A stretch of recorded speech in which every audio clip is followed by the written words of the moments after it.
Well, hey friends, and welcome back. Today, I want to share with you 10 minimalist tidy hacks. It's no secret that I love a good clean and clutter-free home. It's so much more relaxing and calming. And I love creating an environment that I can really just feel at peace in. But I will say, even with keeping a fairly minimalist home, it definitely still can get messy if I'm not putting the time and effort into maintaining it. And so today, I want to share with you 10 tidy habits and hacks that help me to keep my space feeling clean and so that it never gets to a place where it feels overwhelming. And speaking from experience here, each one of these habits is very simple and easy to implement, but they really do make a huge difference. So with that in mind, if you haven't already, make sure to hit that subscribe button below for more simple and intentional living inspiration coming at you twice a week. Now let's get started with our first habit, and that's to implement the 10-7 rule. And in my opinion, the 10-7 rule is probably the single most powerful tidy home hack. And essentially the way that it works is you want to spend 10 minutes a day tidying up your space 7 days a week. And what this does is it helps make tidying up and resetting your space just a regular part of your daily routine. And it just becomes a daily rhythm that helps prevent clutter from building up in your home. And you can really choose whenever throughout your day to implement this habit,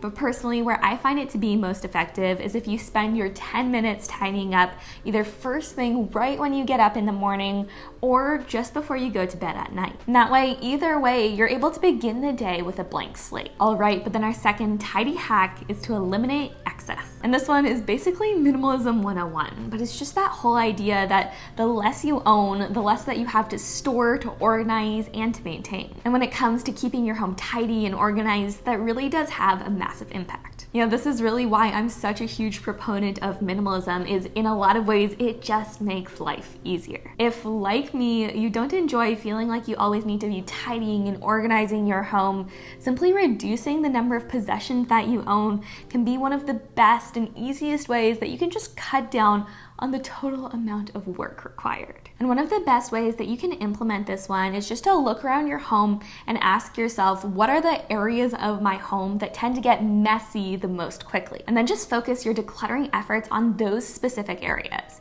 So if your closet is always a mess, maybe it's time for a good declutter there.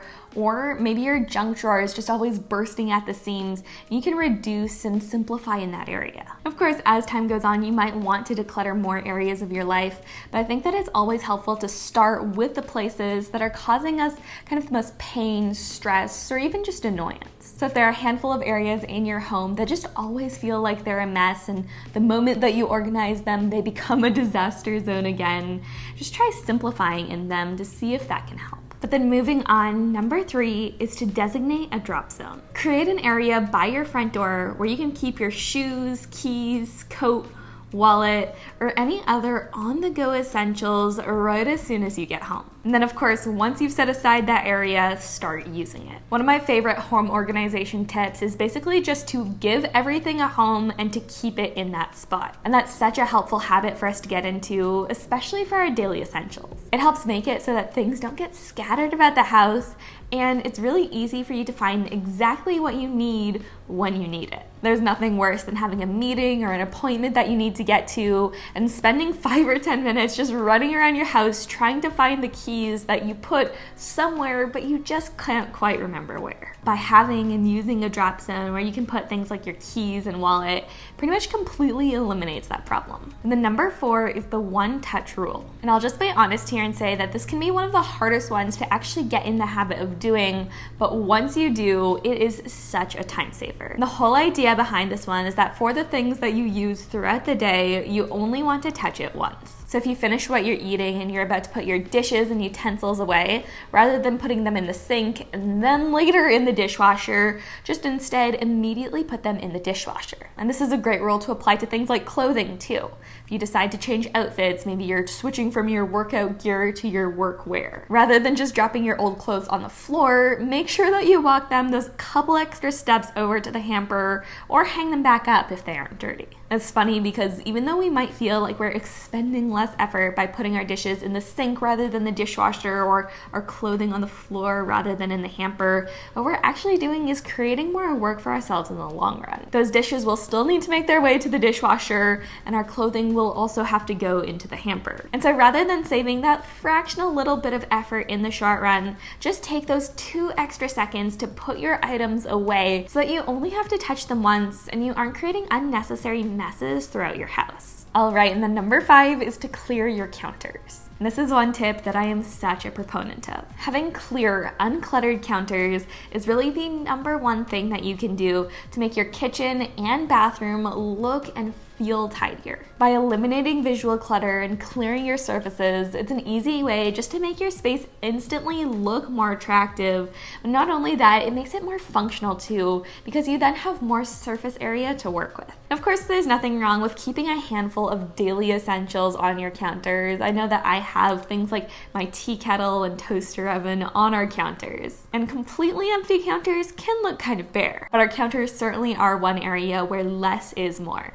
The less that you keep on them, the more that they can be ready to meet whatever the demands are of the day. Whether you're getting ready for the day, preparing a meal, or entertaining others in your home, having that real estate open and available really is so valuable. And the number 6 is to clean as needed. And it is one of my personal life mottos that life is too short for busy work. And so I'm not really on board team have a cleaning schedule and stick to it, even if the things in your home don't really look that dirty. Instead, I'd far rather spend my time living my life and only clean the things that actually need it. And so something that I like to do is, rather than scheduling what I'll clean, I like to schedule when I'll clean. So if I say, okay, Saturday afternoon, I want to spend an hour or 2 cleaning, when that day rolls around, I'll just look around my house and say, okay, where are my efforts going to be best spent? I really find that this saves me a lot of time because I'm not wasting my efforts cleaning things that don't really need it. And instead, it really allows me to be flexible and to meet the ever-changing needs and demands of our lives and homes. And then next on our list, number 7, is to reset your desk. This is one of those great habits to get into where you're essentially doing a favor for your future self. By just taking those 2 to 3 minutes to straighten things up, to reset your workspace,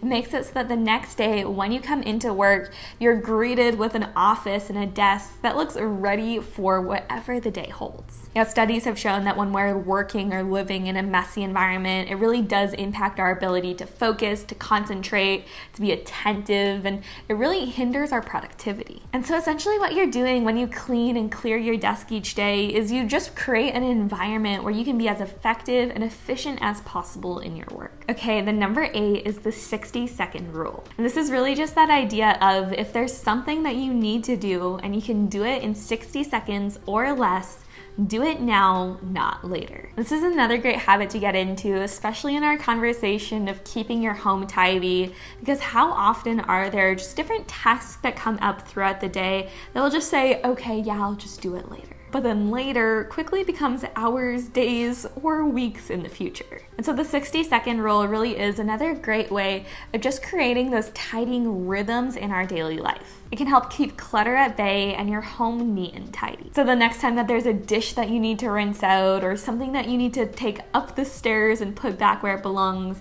if you can do it in a minute or less, don't put it off. And then number 9 is a pretty simple one, and that's just to make your bed. Every single morning, just do it. This is something that really helps set the tone for your day, not only from a productivity standpoint, but also a cleanliness and tidiness standpoint. If you can start your day with making your bed, that's going to just encourage you to kind of keep up that cycle of tidying up as you go. So that one initial good habit that then triggers other good habits for cleanliness and tidiness throughout the day. And so from a psychological perspective, there really is power in something as simple as making your bed. But then also there's a practical perspective to making your bed too. There are few better feelings than crawling into a made bed and clean sheets after a long day's work. And so if this isn't a habit that you've already been practicing, maybe now is a good time to start. And then number 10 is another one that in my experience really does make such a difference, and that's to make it a team effort. Keeping your home neat and tidy should not be a one-man or one-woman job.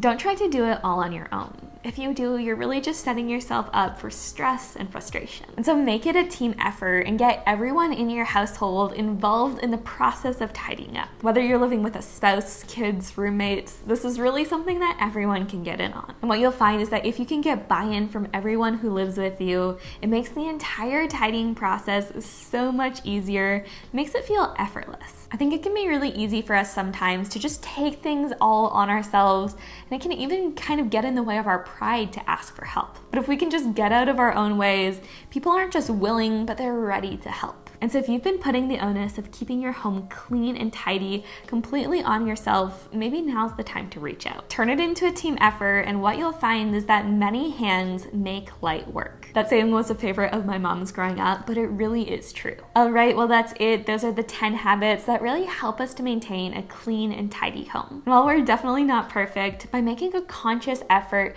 to really implement these habits and practices into our daily lives, I really have noticed a huge difference. But now I'd love to know, what is one habit that you like to practice regularly to keep your home feeling neat and tidy? I'd love to hear about it, so be sure to let me know what that is in the comments below. And of course, as always, be sure to give this video a like to let me know that you enjoyed it, and subscribe if you haven't already for more simple and intentional living videos coming at you twice a week. And until next time, friends, I hope you have an amazing day.